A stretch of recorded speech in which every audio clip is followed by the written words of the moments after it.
அரசு விரைவு போக்குவரத்து கழகத்திற்கு 150 புதிய பேருந்துகளின் சேவை தொடங்கி வைக்கப்பட்டுள்ள நிலையில் அந்த பேருந்துகளில் இடம்பெற்றுள்ள வசதிகள் குறித்து விவரிக்கிறார் நமது செய்தியாளர் ஆனந்தன்.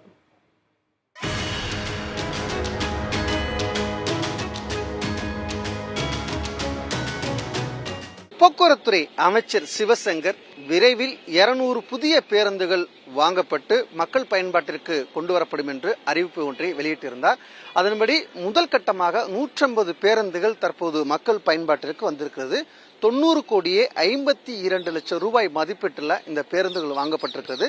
அந்த பேருந்தில் என்னென்ன சிறப்பம்சம் இருக்குன்னு நம்ம நேரில் சென்று பார்க்கலாம். இதுக்கு முன்னாடி நம்ம இந்த பேருந்து வெளி மாவட்டத்திற்கு செல்லக்கூடிய பேருந்துகளை பார்த்திருப்போம். இதே போல கட்டமைப்புல தான் இது உருவாக்கி இருப்பாங்க. அதே போல ஏசி வசதி இருக்கு, இருக்கைகள் அமைச்சு நான் ஏசி வசதிகள் கட்டமைச்சிருக்காங்க. ஆனா இந்த பேருந்தை பொறுத்த மட்டும் நம்ம பார்த்தோம்னு சொன்னோம்னா இருக்கை பிளஸ் அதே போல படுத்து கொண்டு வரக்கூடிய வசதியும் செஞ்சிருக்காங்க. நம்ம இப்ப ஒரு சீட்ல அமர்ந்திருக்கோம். இந்த சீட் எப்படி இருக்குன்னு பார்ப்போம். உண்மையிலே இந்த சீட்ல உட்கார்ந்து இருக்கிறது ரொம்ப மகிழ்ச்சியா இருக்கு. நல்ல ஒரு இடப்பழக்கமாகவும் நல்ல ஒரு கால் நீட்டி உட்கார அளவுக்கு கட்டமைச்சிருக்காங்க. நல்லா இருக்கு. அதே போல சரி உட்காந்துட்டு வரணும், படுத்துட்டு வர்றவங்க வரணும் அப்படின்னு சொல்ல விருப்பப்படுறவங்க இந்த மாதிரி அதுக்கும் ஏற்பாடுகள் செஞ்சிருக்காங்க. உண்மையிலே நல்லா இருக்கு. வெளி ஊர்ல இருந்து குறிப்பாக கன்னியாகுமரி, கோவை, மதுரை, திருச்சி உள்ளிட்ட பல்வேறு மாவட்டங்கள்ல இருந்து வர்றவங்களுக்கு இது மிக ஒரு பயனுள்ளதாக இருக்கும். அது மட்டும் இல்ல, இந்த பேருந்துல என்னென்ன சிறப்பம்சம் இருக்கு அப்படின்னு பேசுவதற்காக ஓட்டுநர் பாபு இருக்காரு. அவர்கிட்ட நம்ம பேசலாம். சார் வணக்கம் சார். இயல்பா வழக்கமா எல்லா பேருந்தும் நீங்க ஓட்டிட்டு வந்திருப்பீங்க. இப்ப கன்னியாகுமரியில இருந்து சென்னைக்கு வந்திருப்பீங்க. இந்த புதிய பேருந்துல என்ன ஒரு சிறப்பம்சம் கொடுத்து சொல்லியிருக்காங்க அதை சொல்லுங்க. பாத்தீங்கன்னா இது 4 வீலுக்குமே பலூன் சிஸ்டம் கொடுத்துருக்காங்க சார்.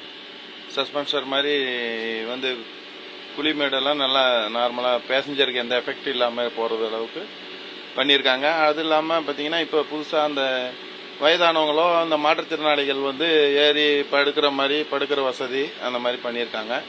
அடுத்தது இந்த டிஜிட்டல் மீட்டர் அந்த மாதிரி எங்களுடைய டிரைவர் இதுக்காக சேஃப்டிக்காக என்னென்ன பண்ணணுமோ அதெல்லாம் பண்ணியிருக்காங்க.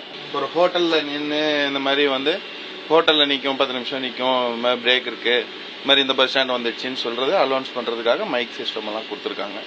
இப்போ நவீனமாக நீங்களே கேட்டிருப்பீங்க. இது ஒரு புதிய முயற்சி இருக்கு. வெளியூருக்கு போறக்கூடியவங்களை ஒருவராக தட்டி எழுப்பி நீங்க சாப்பிடுங்க அப்படின்னு சொல்ல முடியாது, ஒரு இடத்துல நிறுத்திருக்கோம் அப்படின்னு சொல்ல முடியாது. ஏன்னா ஓட்டுநர் நிறுத்திட்டு அது உடனே அந்த மைக் எடுத்து இந்த இடத்து பேருந்துல நம்ம நிக்கிறோம், இந்த இடத்துல நீங்க மக்கள் பயன்படுத்திக்கலாம் அப்படின்னு சொல்லும் போது அது ரொம்ப எளிதாக கொண்டு வந்திருக்காங்க. அது மட்டும் இல்ல, இந்த பேருந்தை பொறுத்தவரை 4 வீல்லையுமே ஏர் சஸ்பென்சர் வச்சிருக்காங்க. உண்மையிலேயே அது ரொம்ப வரவேற்கத்தக்கதாக இருக்குது.